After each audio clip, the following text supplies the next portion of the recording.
আমি যারা দেশে আছে তাদের সহযোগীরা বাংলাদেশের মাটিতে এখনো বিচরণ করছে, তাদের বিচারের দাবিতে বাংলাদেশ জাতীয়তাবাদী ছাত্রদল কেন্দ্রীয় সংসদ কর্তৃক আয়োজিত আজকের এই মার্চ ফর জাস্টিস পরবর্তী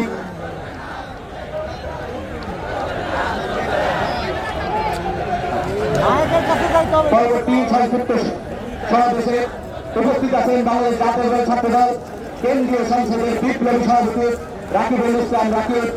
উপস্থিত আছেন বাংলাদেশ জাতীয়তাবাদী ছাত্রদল কেন্দ্রীয় সংসদের বিপ্লবী সাধারণ সম্পাদক বন্ধুবর নাসিরউদ্দিন নাসির। উপস্থিত আছেন বাংলাদেশ জাতীয়তাবাদী ছাত্রদল কেন্দ্রীয় সংসদের সিনিয়র সহসভাপতি সহ সহসভাপতিবৃন্দ এবং সিনিয়র যুগ্ম সম্পাদক সহ যুগ্ম সম্পাদক বৃন্দ, সাংগঠনিক সম্পাদক সহ সাংগঠনিক সম্পাদক সহসাংগঠনিক সম্পাদক বৃন্দ এবং বাংলাদেশ জাতীয়তাবাদী ছাত্রদল কেন্দ্রীয় সংসদের সর্বস্তরের নেতৃবৃন্দ এবং আমার সম্মুখে উপস্থিত ঢাকার সকল ইউনিটের নেতৃবৃন্দ সকলকে আমার ব্যক্তিগত পক্ষ থেকে এবং বাংলাদেশ জাতীয়তাবাদী ছাত্রদল কেন্দ্রীয় সংসদের পক্ষ থেকে জানাই নতুন শুভেচ্ছা ও বিপ্লবী অভিনন্দন। সংগ্রামী নেতৃবৃন্দ, আমরা দেখেছি বিগত 17 বছর এই আওয়ামী লীগের দেশের রায়, এই আওয়ামী লীগের গুন্ডা বাহিনীরা আমাদের উপর, এই দেশের মানুষের উপর, ছাত্র জনতার উপর কি পরিমাণ নির্যাতন চালিয়েছে। এবং এই মুহূর্তে আমরা দেখছি যে এই আওয়ামী লীগের দেশের রায় বিভিন্ন নামে বেনামে তারা আবার বাংলাদেশকে গণতন্ত্রহীন করার জন্য ষড়যন্ত্রে লিপ্ত হয়েছে। আমরা স্পষ্টভাবে একটি কথা বলে দিতে চাই, আমরা কোন ভিলেন সংগঠন না।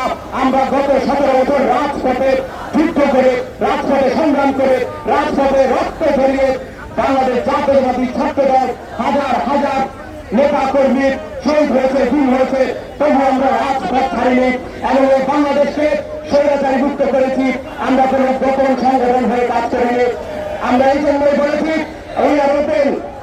যারা বাংলাদেশের শত্রু তারা জাতীয়তাবাদী দলের শত্রু, জাতীয়তাবাদী ছাত্র দলের শত্রু। এই জন্য যারা গণতন্ত্রের শত্রু, যারা এই বাংলাদেশি শত্রু, যারা গোপন ভাবে বাংলাদেশকে ব্যর্থ করার জন্য আওয়ামী লীগের দোষকদের সাথে হাত মিলিয়ে কাজ করছেন, তাদের উদ্দেশ্যে একটি কথাই বলে দিতে চাই, উই আর লুকিং ফর শত্রুস, উই আর ওপেন। সবাই সাবধান হয়ে যান। সংগ্রামী বন্ধুগণ, আগামীতে আমাদের রাজপথে এই বাংলাদেশের গণতন্ত্রকে টিকিয়ে রাখার জন্য যদি বাংলাদেশের জাতীয় ছাত্রদলকে আবার রক্ত দিতে হয়, সেই জন্য বাংলাদেশ জাতীয় ছাত্র দলের প্রত্যেকটি কর্মী এখনো প্রস্তুত আছে। ইনশাআল্লাহ এই আহ্বান জানিয়ে আমি আমার সংক্ষিপ্ত বক্তব্য এখানে শেষ করছি। বাংলাদেশ জিন্দাবাদ, বাংলাদেশ জাতীয় ছাত্রদল জিন্দাবাদ, তারুণ্যের অহংকার, তারেক রহমান বীরের দেশে আসবে ফিরে বাংলাদেশের সবাইকে ধন্যবাদ।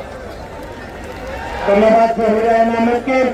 এই পর্যায়ে বক্তব্য রাখার জন্য অনুরোধ করছে বাংলাদেশ জাতীয়তাবাদী ছাত্রদল কেন্দ্রীয় সংসদের বিপ্লবী সিনিয়র সহসভাপতি জনাব আবুল হাসান মাহমুদকে বক্তব্য রাখার জন্য বিনীত অনুরোধ করছে।